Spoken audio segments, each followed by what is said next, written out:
కొత్తగా. ఎందుకంటే అట్లాగే చిన్నప్పుడు అనుకునే వాళ్ళని ఈ శాఖ ఏంటంటే గొడవ మనకి నమస్కార భావన మన చిన్నప్పుడు అనుకునే వాళ్ళం.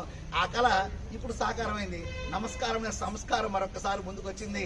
అలాగే మన కుంభమేళాలు కూడా ప్రపంచ స్థాయి కుంభమేళా స్థాయికి మనం ఎదుగుతున్నాం. నేను కూడా ఇక్కడ ఫ్లాగ్ ఆవిష్కరినప్పుడు మా తల్లిని ఏర్పరిచినప్పుడు నేను అక్కడ కూడా చెప్పాను, అఖండమైన భారతదేశం అంది 72 లక్షల చదరపు కిలోమీటర్లు విస్తీర్ణం అఖండమైన భారతదేశం పాకిస్తాన్గా, ఆఫ్ఘనిస్తాన్గా, నేపాల్గా, భూటాన్గా, బర్మాగా, బంగ్లాదేశ్గా, టిబెట్గా, శ్రీలంకగా మొక్కల చెక్కలై 32 లక్షల చదరపు కిలోమీటర్లు పడిపోయిన సగానికి పైన భూమిని కోల్పోయి ఉన్నాము. మనం ఇప్పుడు యుద్ధాలు చేయక్కలేదు. అప్పుడు కూడా ఇతర దేశంలో వచ్చినప్పుడు మన ఇంటిలో మనం యుద్ధం చేస్తున్నాం, కానీ మన భారతదేశం యుద్ధం చేసినప్పుడు దాడి చేస్తున్న ఘట్టాలు లేవు. మనం కానీ శాంతి సహనంతో చక్కటి శీల నిర్మాణంతో ఉంటే ప్రతి దేశం వచ్చి మా దేశాన్ని ఇప్పుడు మీలో కలుపుకోరా, మీకు అడ్డం పట్టుకుంటాం, మీ చేతులు పట్టుకుని మన బతుకునాడే పరిస్థితికి ఈ భారతం ఎదిగే అవకాశాలు కనబడుతున్నాయి. ఈ యొక్క చక్కటి సాంప్రదాయాన్ని మన తర్వాత తరాలని చిన్నాళ్ళకి అందించడమే ధర్మం రక్షిత ట్రస్ట్ యొక్క ఉద్దేశము. మా తల్లులు కూడా చెప్పేదంటే ఎవరు ఏ సంస్థలో ఉండండి కొట్టుకోండి, మాకేం తమ్మలేదు, కానీ ధర్మం ఇంటికి వచ్చినప్పుడు మాత్రం కలిసిమెలిసి పని చేసుకోండి అని చెప్తుంటాను. ఇప్పుడు కూడా నేనది శివస్వామి జిందాబాద్ అక్కలేదండి, అసలు మాకు ఏం పని లేదు, వాడితో సంబంధమే లేదు. పవిత్రమైన మనసుతో వెళ్ళండి. ఆ యొక్క ఆ జలంలో చక్కగా స్నానం ఆచరించండి. కొంచెం తీర్థాన్ని తీసుకొచ్చి మీ చుట్టుపక్కల వారికి అందించి వారికి కూడా ఈ ఆనందాన్ని పంచేట్టుగా చేయండి.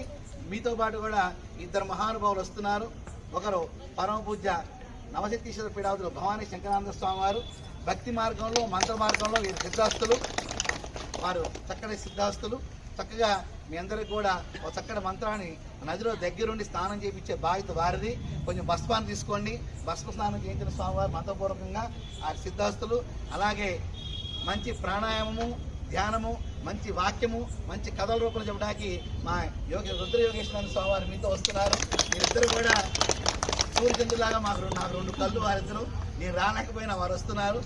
నాకు ఒక మంచి పాడి ఆవు దొరికితే ఎలా అయితే పాలు పితుక్కోవాలో మీకు 2 పాడి ఆవులు ఇస్తున్నాను. మీరు ఎంత పితుకాలి పాలు పితుక్కలి మంచి ధ్యానాన్ని భక్తిని సంపాదించవలసిగా కోరుకుంటూ లోకా సమస్త శిఖిలభవంతు సర్వేజన. భారత్ మాతాకు సనాతన ధర్మకి, వేద భూమికి, తపో భూమికి, సిద్ధ భూమికి, ధర్మ భూమికి, జ్ఞాన భూమికి, యోగ భూమికి, ధర్మ భూమికి, సత్య భూమికి, గో మాతాకి, గాయత్రి మాతాకి, గంగా మాతాకి జై శ్రీరామ్, జై శ్రీరామ్, జై శ్రీరామ్, హర హర మహాదేవ్, హర హర మహాదేవ్, హర హర మహాదేవ్.